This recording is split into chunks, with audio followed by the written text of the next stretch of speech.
Well, welcome to another question and answer afternoon period. And there were a few that from yesterday that didn't get, that Ajahn Yanako didn't quite get to, and there's a whole bunch more today, so we probably won't get to all of them again. Kind of running a backlog here. We'll see if we end up catching up at some point.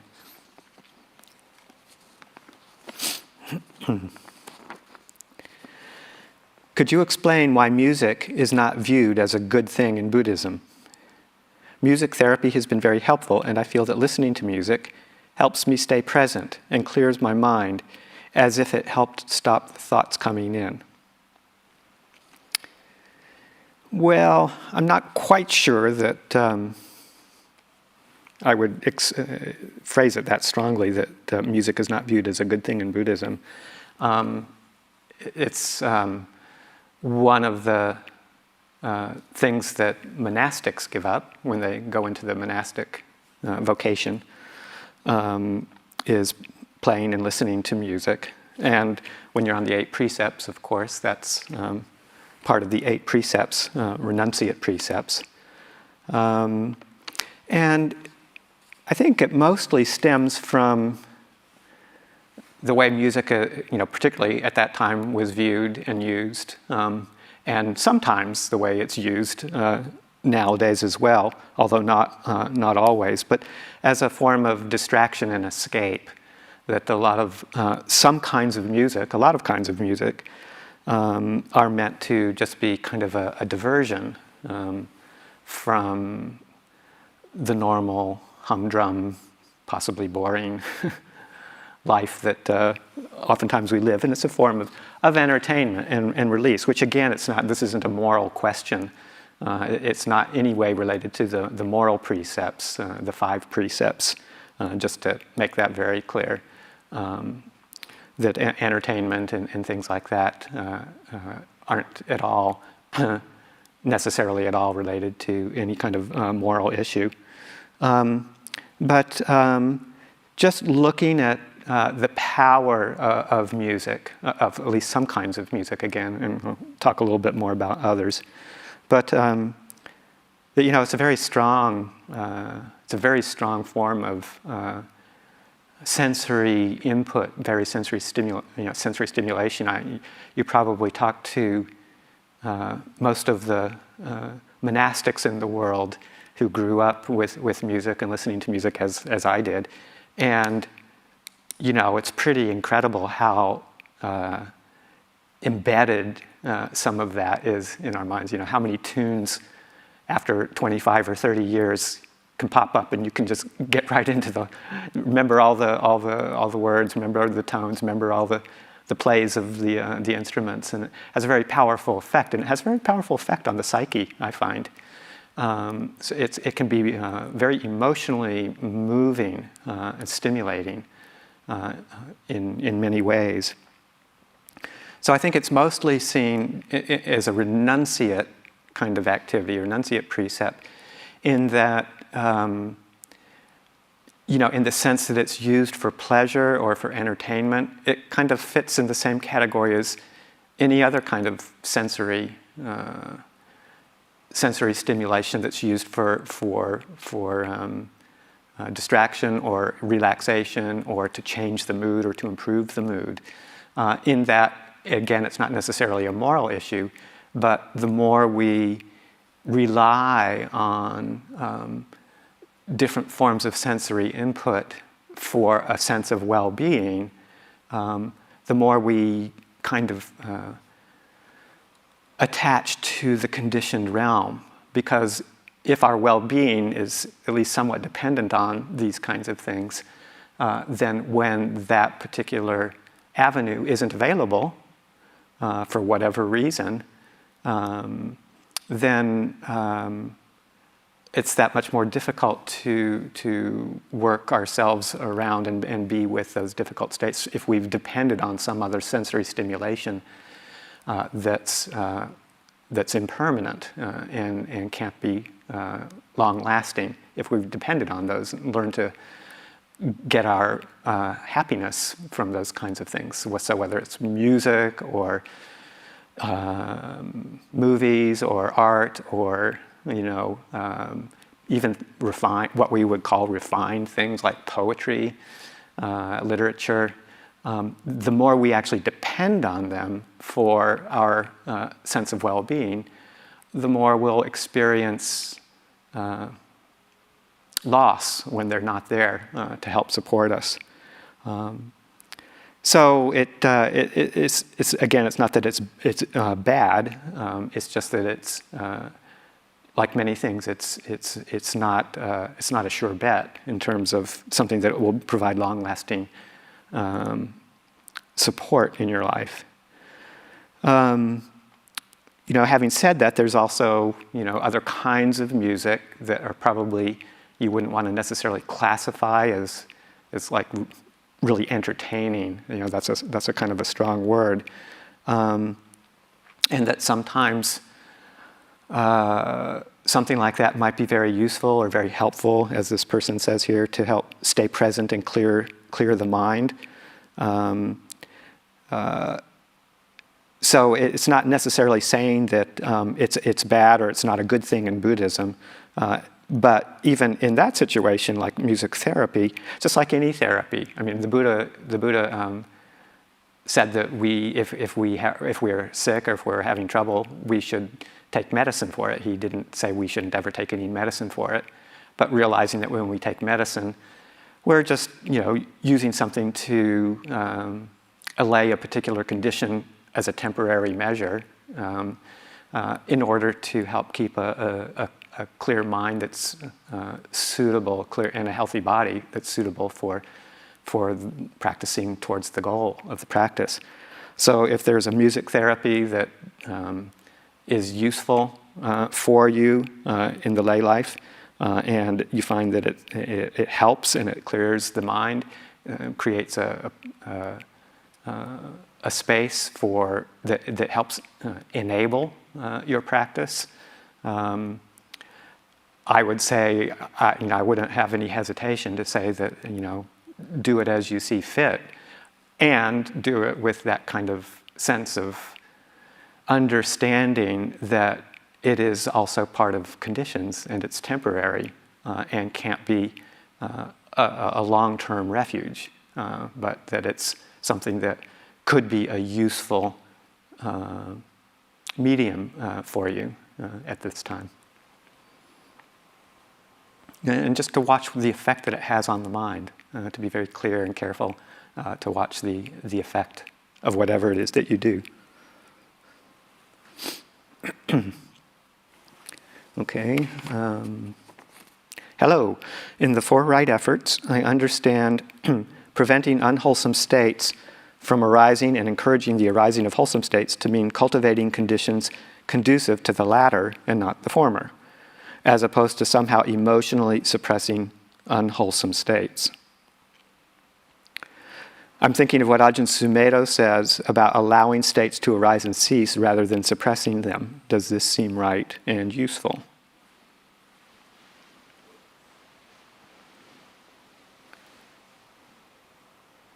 Yes, it does, absolutely. I think one needs to be careful, talking about suppressing unwholesome states.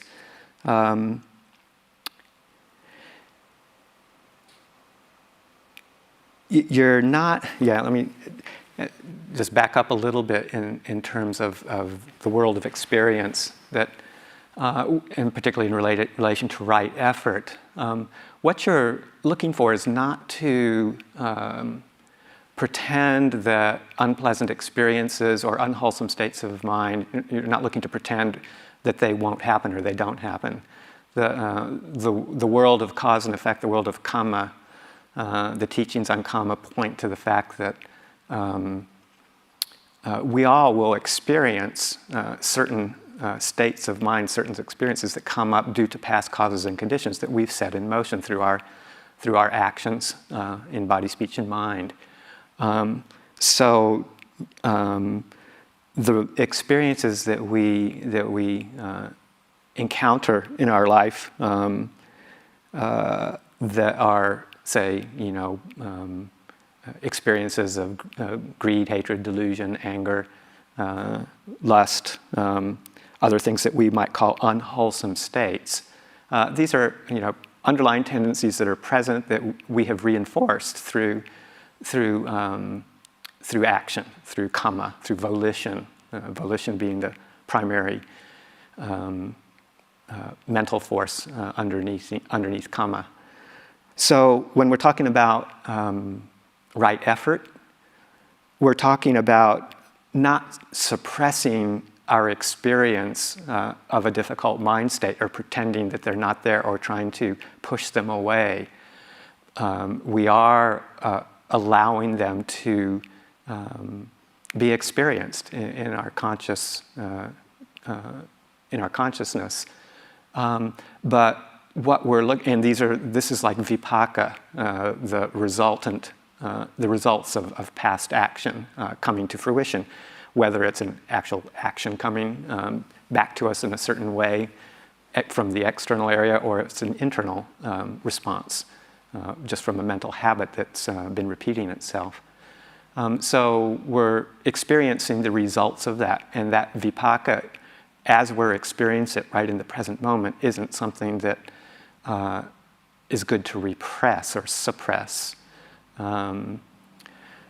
But it's more important to, as this person says, Ajahn Sumedho says, about allowing states to arise and cease.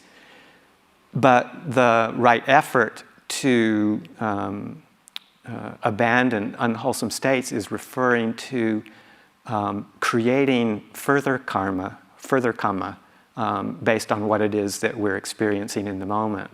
So if we're experiencing the results of something that we've set in motion sometime in the past, and we're experiencing the results of it now, the right effort is to restrain or refrain from reacting to that experience in a way that continues that kamma or creates future kamma or causes us suffering in the present moment. So that's what the right effort is, to restrain, to abandon the habits of mind that lock us into these patterns that will keep coming back to us. So it's not to try and not experience the results of past action or the unpleasant, difficult states that arise in the moment. So you have to kind of discern that and be careful not to, just pretend that unpleasant experience isn't there, because the more you resist and the more you repress these kinds of experiences that come up, the more I think I mentioned this once before, that the more you're kind of, in a sense, creating a stronger karmic connection to them through the resistance.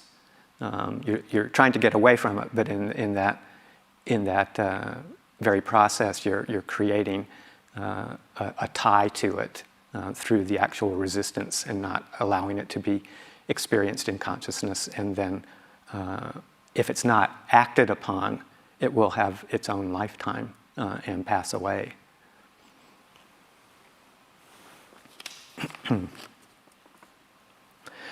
When the Buddha talks about the 4 establishments of mindfulness and how one remains focused on the mind in and of itself, what is the object of the mind? Is the direct attention to the physical brain for breathing in and breathing out? Not quite sure what that means. When I try to remain focused to the heart, I could sense the feeling of gladness. Is that the mind or the feeling? Okay. Let me think about this one here.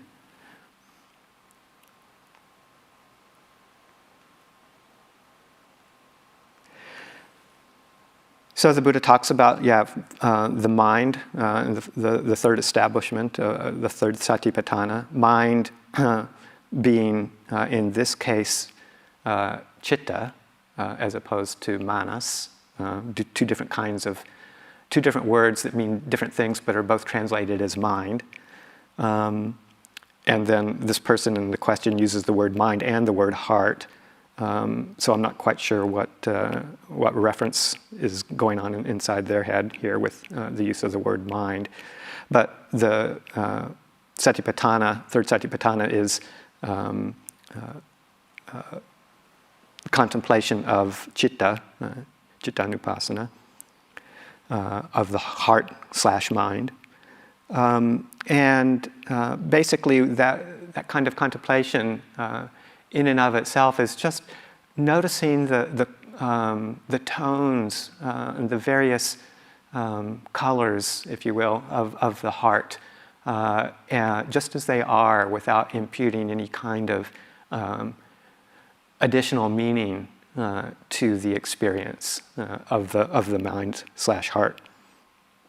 So the pure heart, the pure chitta, is sometimes described in some ways as clear and mirror-like, in that whatever the moods, the adventitious mind states that arise based on our conditioning, whether they're qualities of mind that feel like they're colored with greed, hatred, and delusion, or whether they're more expanded and exalted, or contracted and small, or distracted, or all the various kinds of mind states, qualitative mind states that one can experience, then chitta, heart, takes that up. It's sort of like a clear vessel of water that if you drop something into it, like a drop of red dye,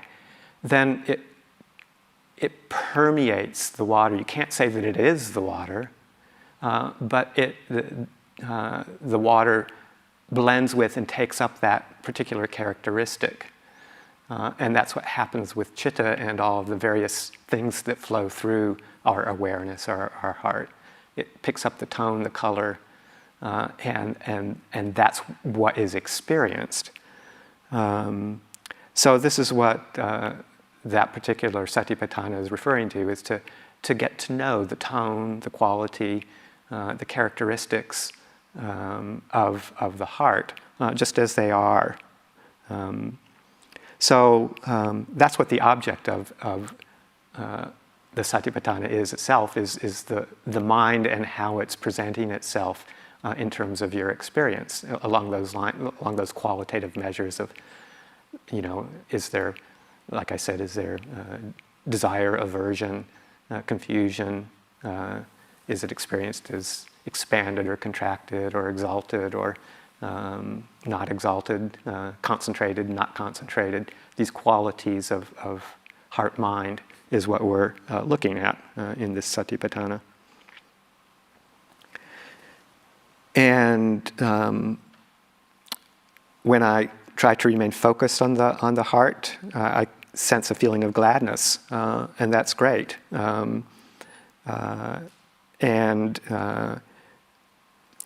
question is that the mind or the feeling? Well, it's just what it is. It's the experience of gladness. It's a mind state. It's a quality of mind that the mind is picking up on and registering, and that's where it's felt. That in that awareness, it picks up that quality for the length of time that it's present.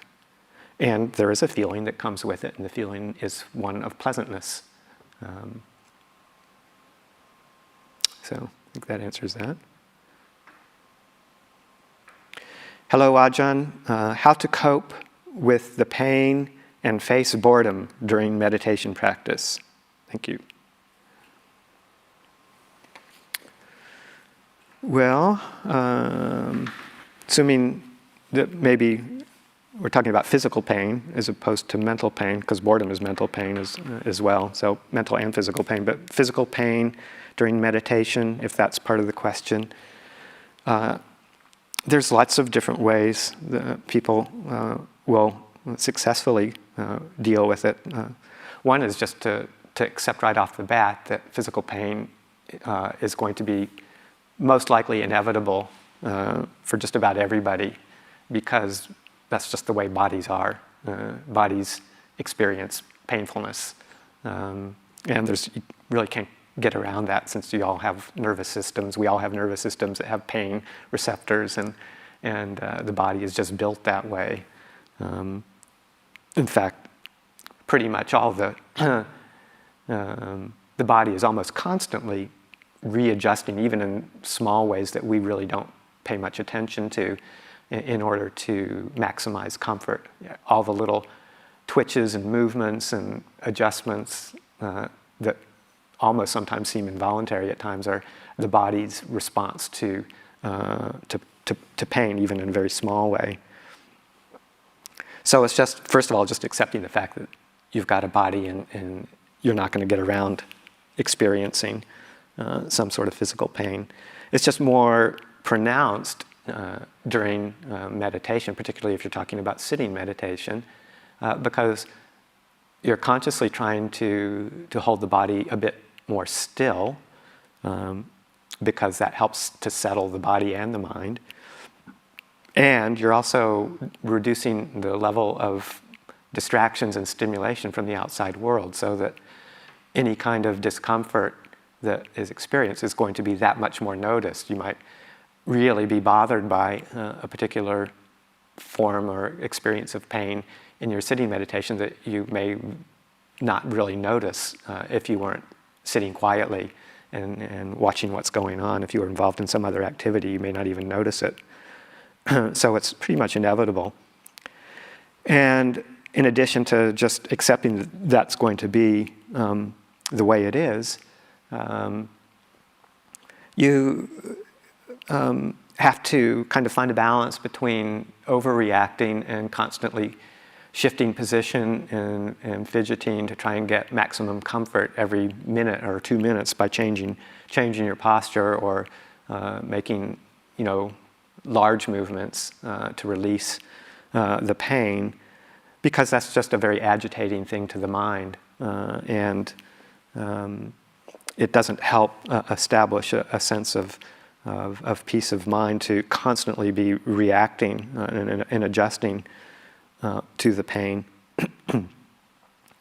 So you have to find a balance there, and I always go back to something that I remember right from the beginning. I think it was Ajahn Karuṇadhammo who I first heard it from, but plenty of other teachers too, that when you're experiencing pain in sitting and you're trying to decide whether to shift position or not, to not react immediately, but to sit there and be with the pain, trying to understand it or experience it without moving into aversion. And if you're able to do that and bear with it through patience, and allow any aversion, mental aversion to the pain to pass away, then when your mind is ready and willing at that point to shift position out of kindness to the body, and to helping to relieve the bodily pain from a sense of well-wishing for the body as opposed to aversion to the pain, then that's an appropriate time to shift your posture if you need to. So watching the motivation that's going on while you make that shift. Pain that's not amenable to posture change, that's just, say, due to an illness or a condition, is a bit trickier, and oftentimes it's just time in developing the practice, finding out how to use the breath and the breathing and the body awareness to ameliorate the effects of pain. And usually it involves not necessarily going to and honing in very closely on a painful spot, but to be quite aware of it within the context of the whole body. That's one of the good reasons to cultivate the whole body experience, the whole somatic experience in meditation, so that you're aware of the many areas in the body that aren't feeling pain and that maybe are comfortable, as well as the areas that are feeling the pain, and that you can sort of very gently draw that experience of pain through the breathing into association with some of the areas of the body that are not experiencing pain, and so that it provides a greater vessel to hold that pain in and to relax around it without having to go and hone in right on top of that particular painful area. Sometimes that can, the attention, if it's really forced and narrow attention on that painful area, it can backfire and become worse. So you have to kind of be around it and allow it to be there very gently and bring it into the experience of the whole body. That's one way that people have found sometimes is useful. Boredom. Boredom is kind of a subtle negative mind state.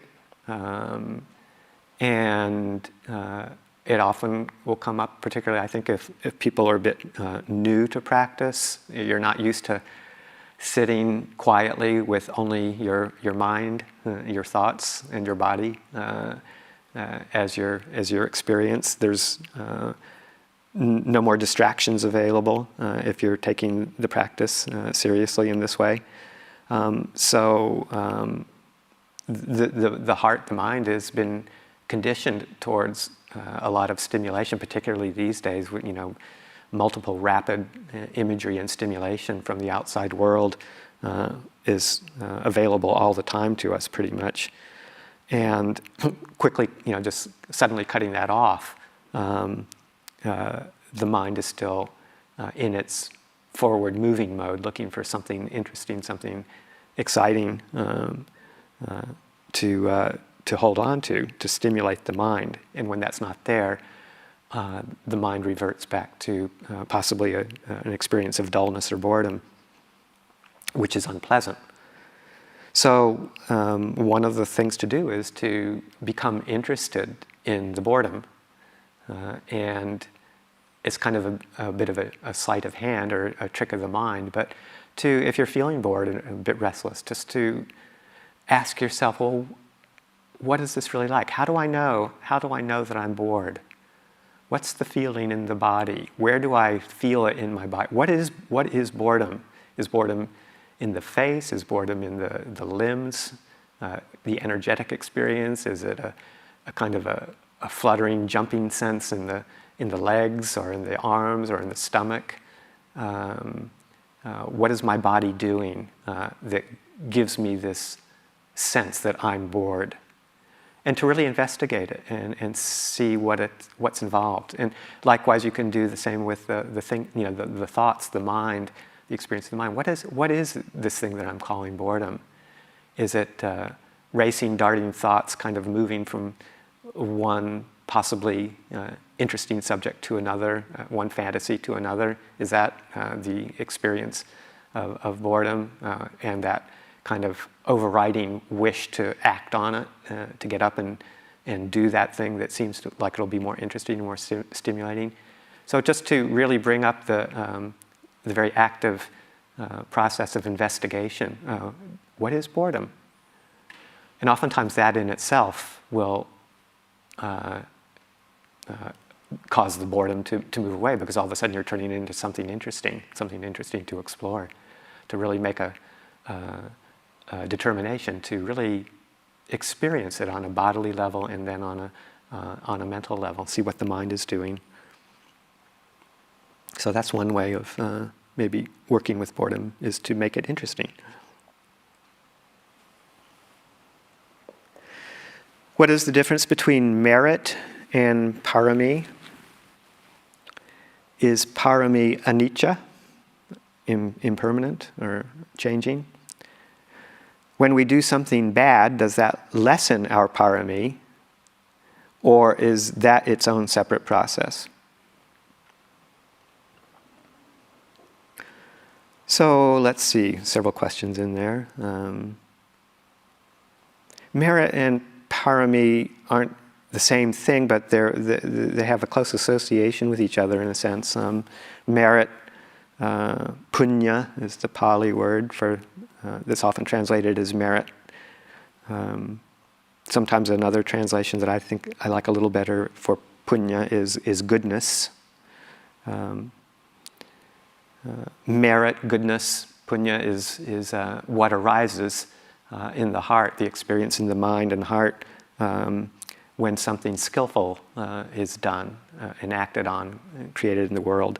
And some of the paramis, which are like classically the 10 paramis, the 10 perfections, or the 10 ways to help us cross over, as they say, are certain attitudes and mental qualities that we develop that actually, once as they're developed, result in goodness, both to ourselves and often to others as well. So the actions that one creates through these practices, if you will, of the parami, do result in good merit or goodness in merit. So merit is more of the general quality, the result, the goodness that arises from practicing the perfections, as well as others, not necessarily part of the 10 parami. There's other forms of action that result in goodness. Anything that's skillful along the lines of what the Buddha would say is skillful or wholesome support of peace of mind for ourselves and others can create merit, create goodness. Is parami anicca, impermanent? It is. The paramis are part of the conditioned realm and therefore are changeable. If we develop them to some extent and then stop developing them, then eventually the effects will fade, just like anything in the realm of the conditions. They have to be supported and reinforced, attended to keep them going. But they have their own momentum within the realm of conditions. But they are the kind of, the Buddha says, they're part of the karma, part of the action that leads to the ending of karma, leads to the ending of action. They're leading on a path that eventually where once we've used all of the paramis to help us cross over the flood, as they say, the flood of greed, hatred, and delusion, then it's like the raft across the river. We don't hold on to them. Once we've attained the goal, once we've crossed the river, we can set it down because they belong in the realm of conditions. When we do something bad, does that lessen our parami, or is that its own separate process? It's talking about the law of karma. How does the law of karma work? And it doesn't, doing something that's unskillful in terms of, resulting in unwholesome conditions in ourselves or others, doesn't necessarily negate the goodness that we've done and the momentum that we've set in motion through parami, developing of the skillful qualities. And it's not its own separate process, but they do influence each other. So the workings of karma are considered to be very, very complicated and cannot be actually understood by the normal human cognitive process. It's so detailed and varied and complex, and over time there's so many influences that we have karmically put in motion, both for good or for ill, both skillful and unskillful, that knowing exactly how a certain situation is going to play out is it's actually one of what the Buddha calls the imponderables. It just, as he says, it'll make your head explode trying to figure it out. But general, as an overall rule of thumb, we inherit the results of our actions, both in terms of good karma, bad karma, mixed karma, a combination of the two, and how it all arises in any one moment is very, very complex. But you basically just want to focus on the best you can to create wholesome conditions and don't create unwholesome ones.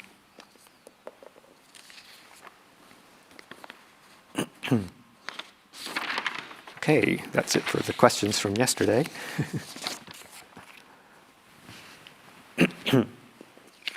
Okay, looking at today's questions.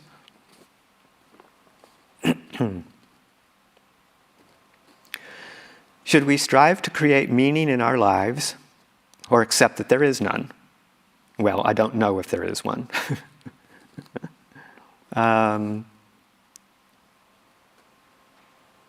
think there's a difference between creating meaning in our lives and wondering if there is a meaning to life. You know, there's sort of a difference in that. And one of the I used to talk about, think about a lot before I came across these teachings, the Buddhist teachings, and this particular form of practice. I used to ponder a lot about, well, what is the meaning of life? Why are we here? What is this all about? What am I here to do? What is the meaning of it all? Is there some grand creation that I'm part of that I need to figure out my role in and fulfill that role? And is that the meaning? Is that the meaning of life? And I decided somewhere along the line, probably after I was introduced to some of the Buddhist teachings, that actually there really is no meaning of life. And that was a great relief. It's not like there's this grand plan or this meaning that I have to figure out and somehow find my role part in there too. That life is what life is. It happens according to its causes and conditions, to the karmic flow, and that it's this karmic flow of experience has been going on since an inconceivable beginningless time, and that basically what we experience is this constant arising and ceasing, depending on the karmic conditions, and that's how we have come to be where we are. But we can, in a different sense, make our lives meaningful through our actions and how we live in the world, and what we attend to, and how we want to spend our lives. So we can make our lives very meaningful if we pick up this kind of practice, if we practice the developing the wholesome, the good, the things that bring joy and comfort and ease and goodness into our lives, into the lives of others. And that's creating a very meaningful life, and particularly if we're very attuned to the Four Noble Truths and understanding them and practicing the Eightfold Path, then that's the best way to create a meaningful life, one that will be used well to the benefit of ourselves and to the benefit of others.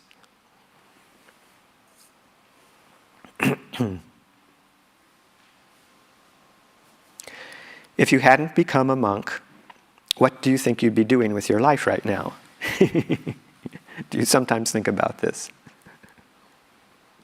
I actually don't think about it. I did when I first became a monk sometimes, when I wasn't sure if I was going to stay in the robes or not. I would think, well, what am I going to be doing? But I haven't really thought a lot about what I would be doing if I weren't a monk right now. I can imagine I'd probably be, well, if I had to disrobe for some reason, I think I'd probably still try and keep the precepts of a monk, even if I weren't officially a monk, just because I really enjoy being a monk, and I really enjoy doing the things that define me as a monk, with the precepts and the lifestyle and the meditation, and so I think it would look pretty much the same if I just had to disrobe for some reason.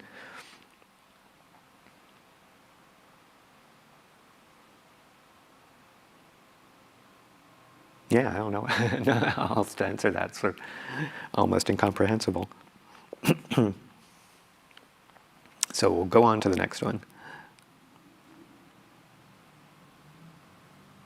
It's a long one, so I'm just going to take a quick look at it.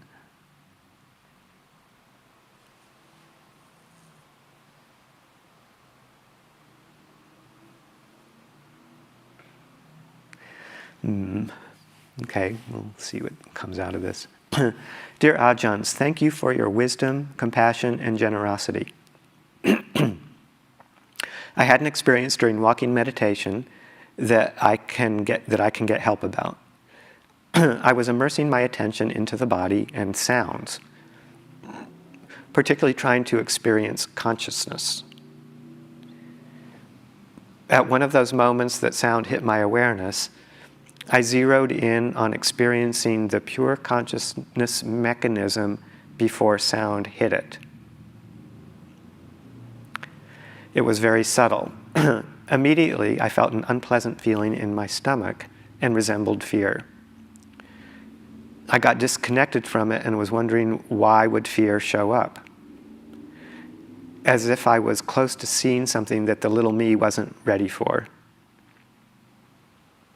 That is a logical explanation that I can come up with, but I know that too is a perception.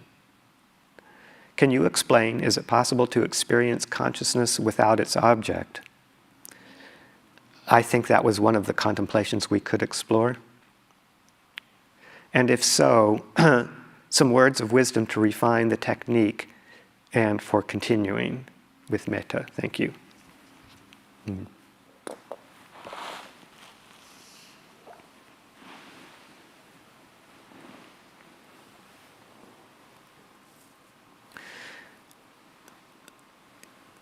Consciousness in the Buddhist teachings almost always is referring to sense consciousness, like we have in the chanting sometimes. The word sense consciousness is impermanent, sense consciousness is not self. So the consciousness is that basic rudimentary mental activity of awareness in relation to a particular sense base. The eyes, ears, tongue, body, mind, nose, smell. The 6 sense bases, which includes the intellect, the thinking mind, essentially. And it refers to that basic fundamental quality of awareness when that particular sense base is activated and attended to. So it's almost always in the Buddhist teachings referring to, this is vijnana, this form of knowing, but in relation to a sense base. That's vijnana. I'm not very much of a Pali scholar or know much about the grammar, but I think jnana refers to the knowledge. Vin means divided, so that the knowledge or the experience is attending to a specific sense base. It's divided into either sight, sounds, tastes, etc. There is a reference to a form of consciousness in the teachings in a few places called vijnanang anidasanang, which is variously translated as like consciousness without feature or consciousness that doesn't land. And various teachers describe it in different ways, but it's still that basic sense of knowing, raw knowing, but that it doesn't alight on any particular sense object. This is a very, this comes after a lot of practice and isn't talked a whole lot about in the teachings. I think Ajahn Yanako, I don't remember whether it was during the retreat or in a recent talk, mentioned the simile of light coming in, say through the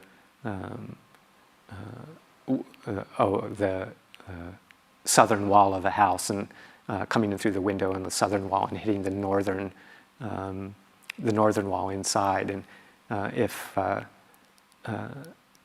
if there is no wall on the northern side, where does the light land? Well, it lands on the ground. Well, if there's no ground, where does it land? It lands, say, in the Buddhist geography. It lands in the water's underneath the earth. And if there's no water there, where does it land? Well, it doesn't land anywhere. If there's no object for light to land on, then it just doesn't land. And that simile can possibly be equated with this consciousness without feature, consciousness that doesn't land, grow, and proliferate on any sense object. So if we've eliminated the causes and conditions for consciousness to land on a particular sense object, and we don't have the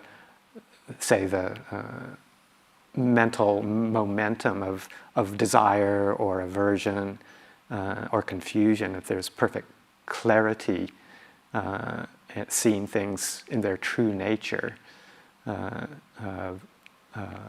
phenomena, and the desire, the tanha, falls away, the momentum of becoming falls away, all these mind inclinations go into abeyance, then consciousness isn't seeking anywhere to land and grow and create experience. Is how I've heard it described by some of the teachers. So there could possibly be moments when our desires, our momentum, our mental momentum, at least temporarily, fades out and goes into abeyance. And it could be that we get a bit of a hit of what consciousness that doesn't land, what that might feel like. And if you do have some experience, even if it's very fleeting, which it will probably be for most of us until we completely eradicate all the underlying defilements in our mind, which may take some time. But it can be disconcerting if you're used to having the sense of continuity that consciousness creates, consciousness constantly landing in some sort of sense-based sense experience, weaves together this illusion of continuity into sort of a perceptual reality. It's the world that we create through constantly passing our attention or our consciousness from one sense base to another, to weave together this illusion of continuity of experience. And if that is interrupted or stopped or held in abeyance even for a second, it can be very disconcerting to the mind that's used to the constant flow of experience, and creating a sense of reality, what we call reality, to have that disrupted, and it could be an anxiety producing experience.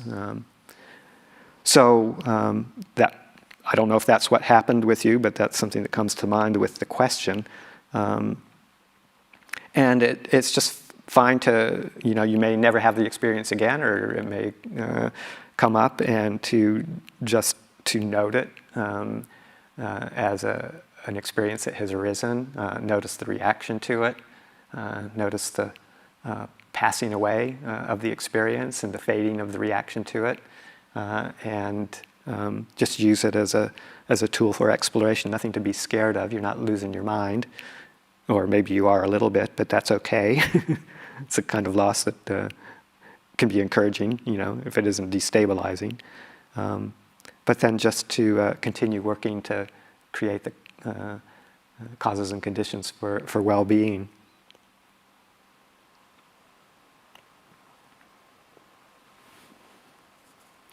Okay.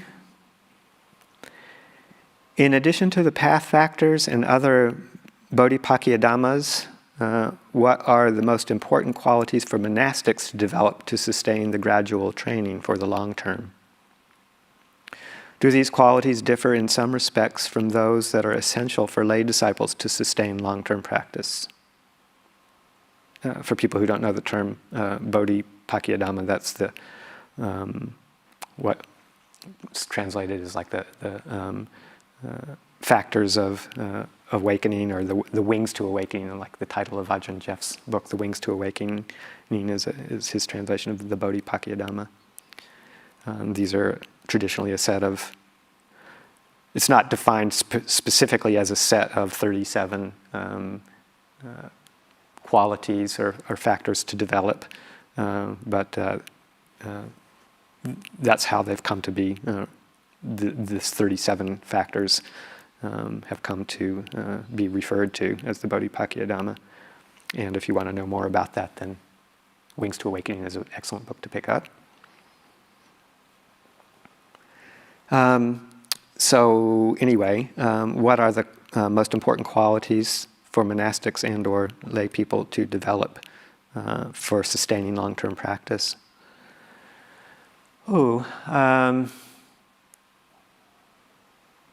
Let's see. Patience, the willingness to forego short-term pleasures for long-term pleasures, long-term stability and happiness, making that the priority rather than gratification in the short term.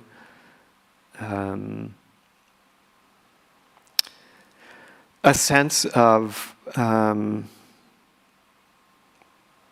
the fact that life is very fleeting, and that the opportunity is very unusual for us to be able to practice in this way. We've got all the requisites of food, clothing, shelter, medicines that can create just basic qualities for human support. We've got them all. We've got the teachings. We've got people who are supporting us in the practice, and realizing the rarity of that, looking around the world and seeing how many people are actually fortunate enough to be in this situation and to have these factors present, to realize the rarity of this human existence. We don't know where our karma will take us when the end of this life comes, unless we've fully and completely entered the path.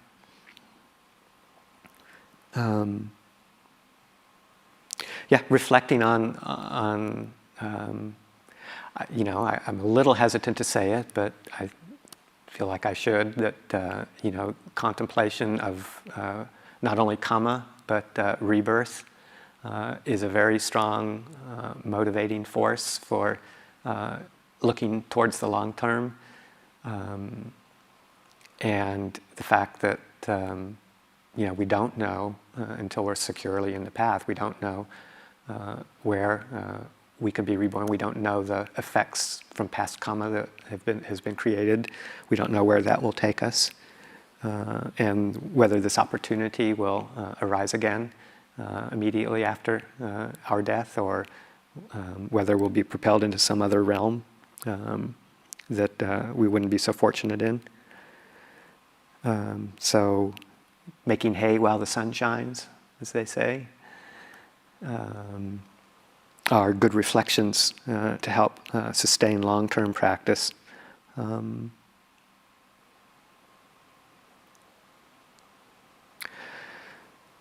Simplifying your life. I mean, that's the whole thing of the renunciate life as a monastic, but it's not something that lay people can't do as well. Keeping your life as straightforward and simple as possible.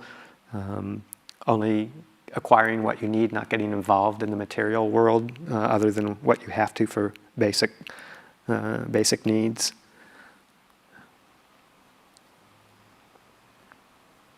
Eating little, sleeping little, talking little, practicing a lot. Those are teachings from the Kruba Ajahns.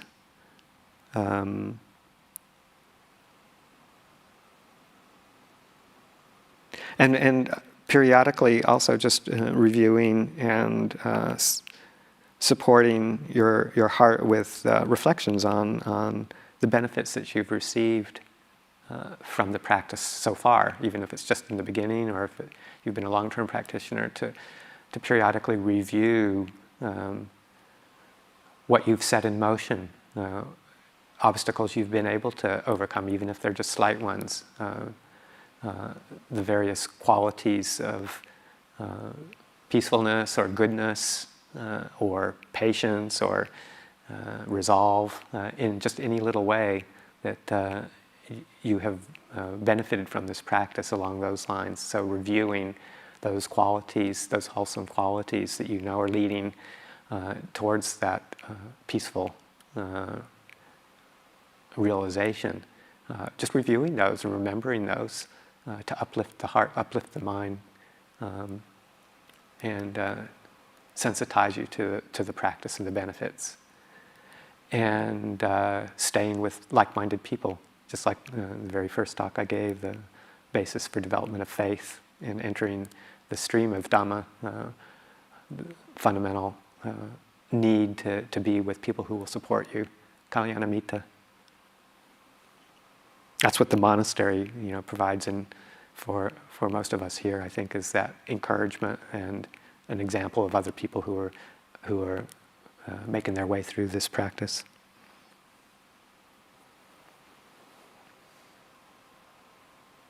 Ooh, I was going to go to another question, but it's 2:29. One more question? Okay.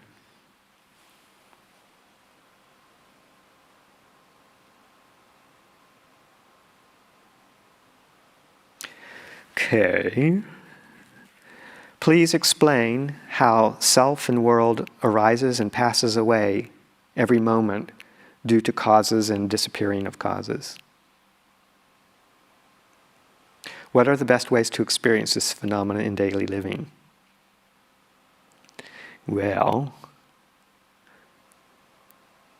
the experience of it is something that comes with practice. Just keep practicing. Keep on. The Noble Eightfold Path is the best way to experience the arising and passing of the world, the conditioned world. How the self and world arises and passes away every moment.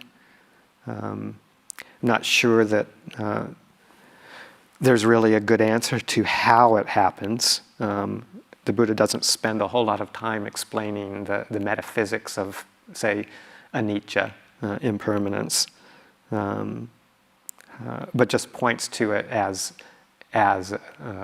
essentially a truth of the conditioned realm, and that our duty is to actually see that and see that deeply, and see that as it happens in every moment. It's easy to conceive of anicca.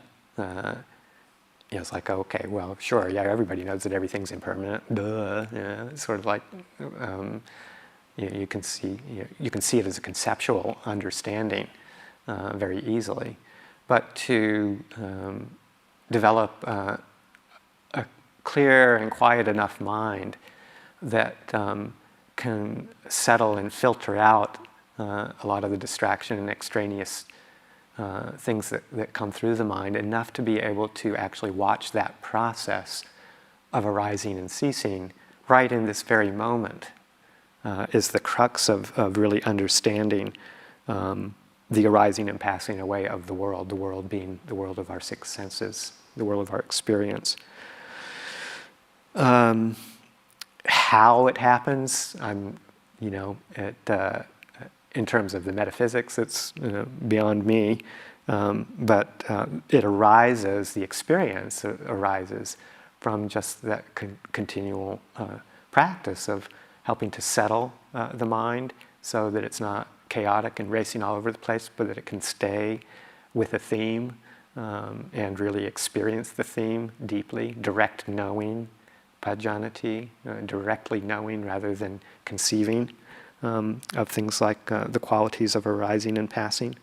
And that's all through the Noble Eightfold Path, the simplifying our lives, the devotion to gladdening the mind, developing precepts, developing generosity to help settle the mind, have a mind with no regret so that it can settle quietly and peacefully and be encouraged to reflect on the world as it arises and passes away right here. That's how to nourish and nurture that understanding until it becomes a direct experience. And whether you're on the cushion or engaging in normal activities, the same rules apply. You still have to act in ways that aren't distracting and that won't cause agitation as you move through your daily life. And as much as possible to pay attention to what's happening right here, right now, in this moment, throughout the day. It's, constant mindfulness is often talked about. It's kind of one of those things that, ever mindful, a person can get a bit overwhelmed by the fact, oh God, I'm nowhere near ever mindful. But just even in realizing in a moment that you're not being mindful is being mindful. So it's just one drop at a time to get to that place. Okay, so we'll leave it at there for today.